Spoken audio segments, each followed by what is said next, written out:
नमस्कार दोस्तों, office master class में आपका एक बार फिर स्वागत है। दोस्तों, आज हम बात करने वाले हैं माइक्रोसॉफ्ट एक्सेल के 10 ऐसे इंपॉर्टेंट टिप्स के बारे में जो माइक्रोसॉफ्ट एक्सेल में फॉर्मेटिंग में बहुत ही ज़रूरी है। तो इसी तरह से फॉर्मेटिंग चूंकि एक बहुत ही लंबा एरिया है, लेकिन उसमें से आज हम सिर्फ 10 पॉइंट को डिस्कस करेंगे वन बाय वन। आप वीडियो को पूरा देखिए, आप रियलाइज करेंगे कि आज आपने कुछ सीखा है।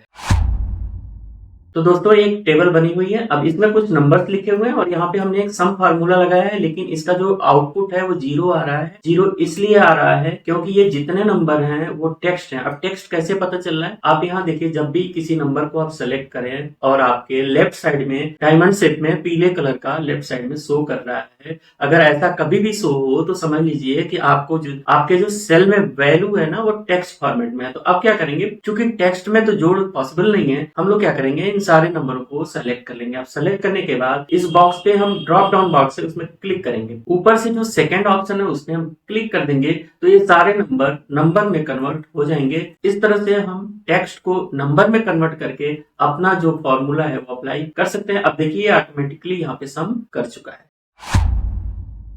कभी कभी दोस्तों आप देखते होंगे कि आप जब भी नंबर लिखने जाते हैं तो ये प्लस का साइन बन के आ जाता है। आप उस नंबर को चाहे जितना भी ट्राई करें उसको आप पूरा लिख नहीं पाते हैं। तो ऐसी प्रॉब्लम को कैसे रिजॉल्व किया जाता है, देखिए, ये हमने कुछ नंबर्स लिखने का कोशिश किया है, लेकिन ये सब में प्लस साइन करके बन के आ गया। तो हम क्या करेंगे, इन सारे नंबर को सेलेक्ट करेंगे, उसके बाद कंट्रोल 1 प्रेस करेंगे कीबोर्ड की सहायता से। तो और यहाँ पे हम क्या करेंगे, देखिए, यहाँ पे हम सबसे पहले इसमें जाएंगे नंबर पे क्लिक कर देंगे और यहाँ पे ये जो डेसिमल प्लेस 2 लिखा हुआ है इसको हम 0 कर देंगे क्योंकि हमें डेसिमल पॉइंट चाहिए ही नहीं। उसके बाद कर देंगे ओके। तो देखिए सारे नंबर लिख के आ गए।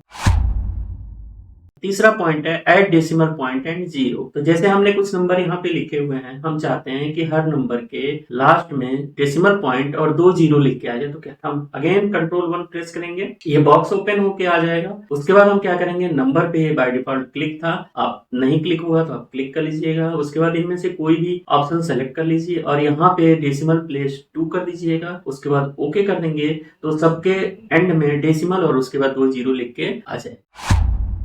चौथा पॉइंट है add comma two separate big numbers. जैसे मान लीजिए कि 5 लाख, 50 लाख, 10 लाख ऐसे लिखा होता है तो हमें उसको पढ़ने में दिक्कत होती है। हम क्या करते हैं, एक एक नंबर को देखते हैं, गिनते हैं, या इकाई, दहाई, सैकड़ा, हजार करके गिनना पड़ता है। तो उसमें थोड़ी सुविधा हो जाती है अगर हम कॉमा लगा देते हैं। तो अगेन हम कंट्रोल 1 प्रेस करेंगे और यहाँ पे देखिए जो हमारा ऑलरेडी सिलेक्टेड था उसको सिलेक्टेड रहने देंगे। यहाँ पे हम क्या कर देंगे, 2 जीरो करने के लिए यहाँ पे क्या करेंगे, डेसिमल प्लेस 2 जीरो कर देंगे और उसके बाद यूज, यहाँ पे लिखा है यूज 1000 सेपरेटर, उसके बाद ओके कर देंगे। तो आप देखिए यहाँ पे कॉमा कॉमा आ गया। पहला नंबर आपको पढ़ना हो तो बड़ी आसानी से पढ़ सकते हैं, 5,0950, 70,07,518। लेकिन जब ये डेसिमल नहीं था तो आपको पढ़ने में असुविधा हो रही। पांचवा पॉइंट है मर्ज सेल्स। 2 या 2 से अधिक सेल्स को कैसे मर्ज करते हैं देखते हैं। अब जैसे यहाँ पे देखिए एक टेबल बनी हुई है, लेकिन इसमें थोड़ा सा लुक वाइज अच्छा नहीं दिख रहा है क्योंकि ये जो यहाँ पे एक बॉक्स, एक सेल में तो नेम लिखा है, दूसरा सेल नीचे खाली है। तो हम क्या करेंगे, इन दोनों सेल को अगर हम मर्ज कर दें तो ये अच्छा लगने लगेगा। और मर्ज करने के लिए अगेन हम क्या करेंगे, कंट्रोल 1 प्रेस करेंगे। उसके बाद हम क्या करेंगे, यहाँ पे अलाइनमेंट में क्लिक कर देंगे। टॉप पे देखिएगा अलाइनमेंट है, उसके बाद यहाँ पे मर्ज ऑप्शन आता है, मर्ज सेल करके ओके कर देंगे तो ये मर्ज हो जाएगा। उसके बाद देखिए यहाँ पे मार्क्स है, अब मार्क्स में है फर्स्ट मंथ, सेकंड मंथ और थर्ड मंथ, तीनों को अगर हम मर्ज कर दें तो ये अच्छा लगेगा, इसलिए यहाँ पे कंट्रोल 1 प्रेस करेंगे। अगेन हम मर्ज पे क्लिक कर देंगे और ओके कर देंगे तो ये मर्ज हो जाएगा। उसके बाद आप इसको सेंटर कर दीजिए, इसको भी सेंटर कर दीजिए। तो देखिए ऐसे होता है, 2 सेल को ऐसे मर्ज कर।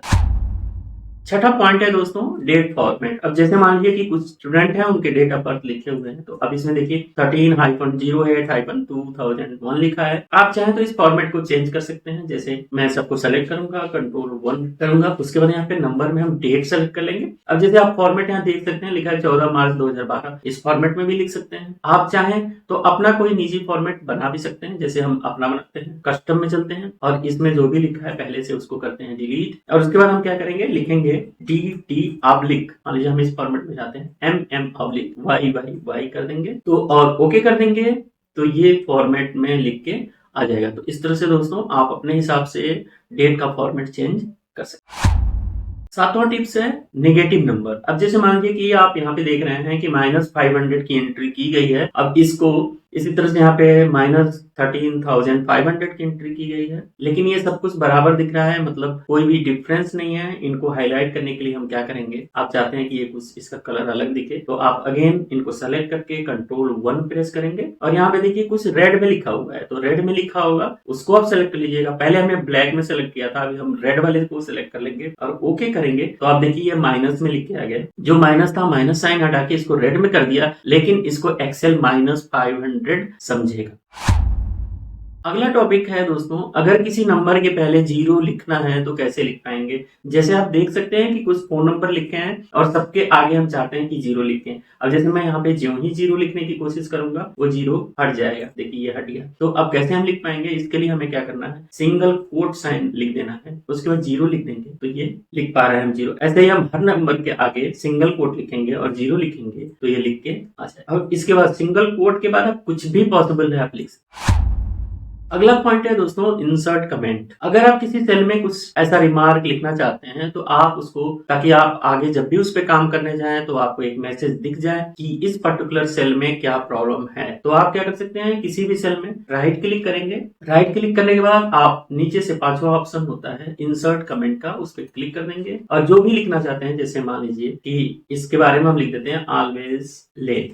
मान लीजिए हमने लिख दिया कि ये स्टूडेंट है जो हमेशा लेट आता है। मान लीजिए इसके बारे में हम कुछ लिखना चाहते हैं, तो अगेन राइट क्लिक करके इंसर्ट कमेंट लिखेंगे, लिख देंगे टाइमली। जो भी आपको लिखना है आप कमेंट को लिख सकते हैं। इस कमेंट को देखने के लिए जब भी आप यहाँ पे कर्सर ले जाएंगे ऑटोमेटिकली ये रिमार्क दिखा देगा। ये प्रिंट में नहीं आएगा, इसलिए कमेंट लिखने में कोई समस्या नहीं आएगी। और इसके बाद अगर आप हटाना चाहते हैं तो अगेन राइट क्लिक करके ऑप्शन आ जाएगा डिलीट कमेंट का। ये तभी आएगा जब इसमें कमेंट इंसर्ट होगा, तो आप डिलीट कमेंट कर देंगे तो ये कमेंट भी हट जाएगा, जैसे इसमें से हट गया।